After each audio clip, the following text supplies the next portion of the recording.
यीशु मसीह का प्यारा। परमेश्वर के धन्य नाम की महिमा हो।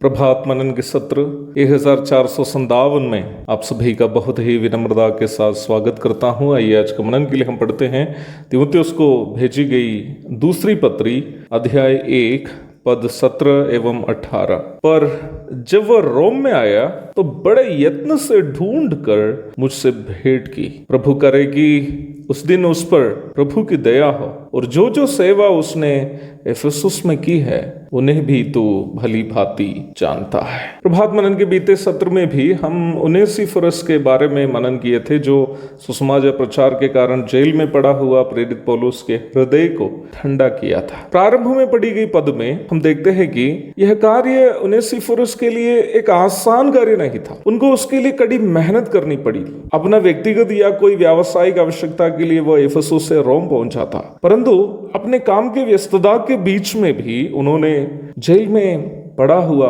पौलुस को मिलने के लिए परिश्रम करके जेल पहुंचा। पौलुस का हृदय कितना आनंदित हुआ होगा जब उनेसिफुरुस से उनकी भेंट हुई होगी। आप ये भी नहीं सोच सकते हैं कि उनेसिफुरुस के लिए अन्य कोई सेवा करने के लिए नहीं थी, इसलिए वह इस सेवा को किया। 18वीं पद में हम देखते हैं कि इफिसुस में वह विभिन्न सेवा निभाने वाला एक विश्वासी भाई था। इन सब जिम्मेदारियों के बीच में भी प्रभु की सेवा में कठिनाइयों को उठाने वाले प्रभु के दासों का प्रोत्साहन करने का एक बड़ा हृदय उनेसिफुरुस का था, उनेसिफुरुस में था। मुझे सुनने वाले प्रिय भाई बहनों, आपकी अपनी कलीसियाओं में हो, कलीसिया के बाहर दूर के क्षेत्र में प्रभु की सेवा करने वालों का हो, प्रोत्साहन करना अनिवार्य रूप में निभाने की एक सेवा है। मुझे लगता है कि वर्तमान काल में हम इतनी सिकुड़ी हुई मानसिकता के हो गए हैं कि हम एक दूसरे की तारीफ करनी, प्रोत्साहन करना आदि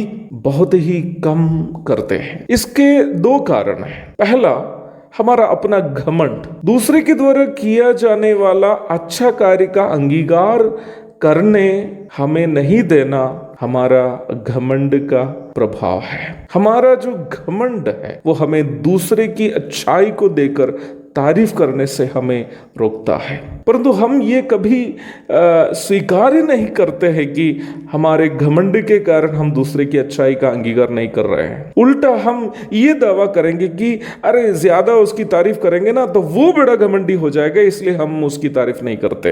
अक्सर हम यही सोच रखते हैं, उनकी तारीफ ज्यादा नहीं करेंगे क्योंकि वो बड़ा घमंडी हो जाएगा। सच्चाई यह है कि हम स्वयं घमंडी है और हम नहीं देखना पसंद करते हैं कि दूसरा कोई अच्छा कार्य करे।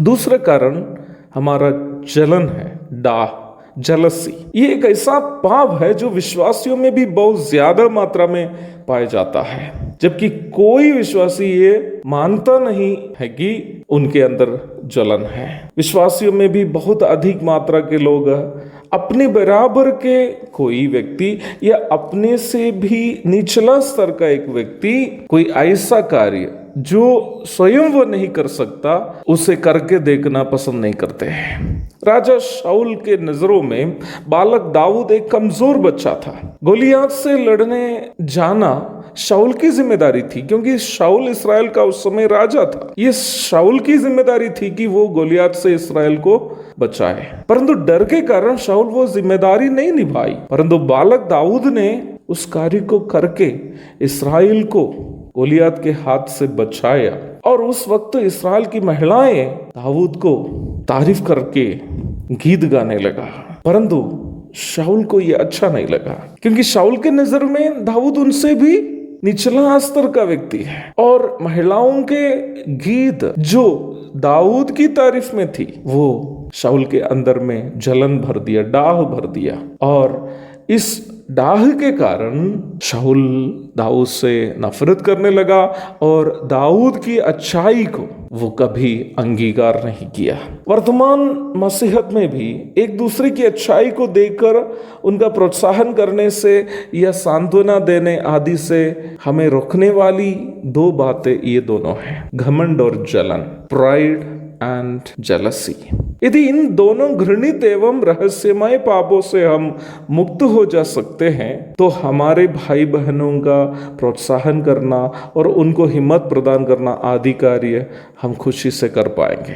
मेरी प्रार्थना एवं कामना यही है कि आज का प्रभात मन सुनने वाला हर एक भाई और बहन को प्रभु एक एक उनेसिफोरस बनाए, ताकि हम एक दूसरे के दुखों में सहभागी होकर उनको सांत्वना प्रदान करने वाला बन सके और परिश्रम करने वालों को उनके परिश्रम की तारीफ करते हुए उनका हम प्रोत्साहन करने वाले बन सके। एक और शुभ दिन की धन्य कामनाओं के साथ आज का मनन का मैं यहाँ पूर्ण विराम करता हूँ। प्रभु के धन्य नाम की महिमा हो। आमीन।